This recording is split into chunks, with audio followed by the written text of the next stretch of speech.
ప్రియమైన దేవుని పిల్లలారా, ఇక్కడ మనకేమర్థమైందంటే నేను రోషము గల దేవుడును అని దేవుడు చెప్తున్నాడు. అలాగే సాతాను కూడా ఏం చెప్తున్నాడు? నేను దేవుడను. అయితే ఈడు ఎలాంటి రోషాన్ని మనుషులకు పూస్తున్నాడో తెలుసా? క్రీస్తుని నమ్మి కూడా శరీర సంబంధమైన రోషాలతో రగిలిపోయే క్రైస్తవులముగా మరి చలామణి ఒకవేళ మనం అవుతూ మనం దేవుని బిడ్డలము అనుకుంటూ దయ్యం బిడ్డలముగా పని చేస్తున్నామేమో ఒకసారి పరీక్షించుకోవాలి. మనలో మనము ఎవరికై వారము. అలా జరగకపోతే ప్రియమైన దేవుని పిల్లలారా, చాలా సులువుగా సాతాను మనల్ని తన బుట్టలో వేసుకుంటాడు. నరకంలో పడేసుకుంటాడు వాడు. వాడి ప్లేస్లో మనల్ని పడేస్తుంటాడు వాడు. కాబట్టి బహుజాగ్రత్త పడాలి ప్రియమైన దేవుని పిల్లలారా. దేవుడు రోషం గల్లవాడు, సాతాను కూడా రోషం గల్లవాడే.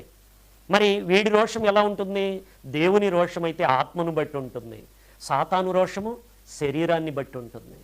మరి ఈడేం చేస్తున్నాడు? శరీర సంబంధమైన సంగతులను గూర్చి మనుషుల్ని ప్రేరేపిస్తూ శరీరానుసారమైన మనసు గల్లవాళ్ళుగా మనుషులను రోషం పుట్టిస్తూ మనుషుల మధ్యన బంధాల మధ్యన రోషాలు గల్లవాళ్ళుగా కొట్టుకోవటము, తిట్టుకోవటము, చంపుకోవటములో మనుషుల మధ్యన భీభత్సాలు సృష్టిస్తూ ఉన్నాడు ప్రియమైన దేవుని పిల్లలారా.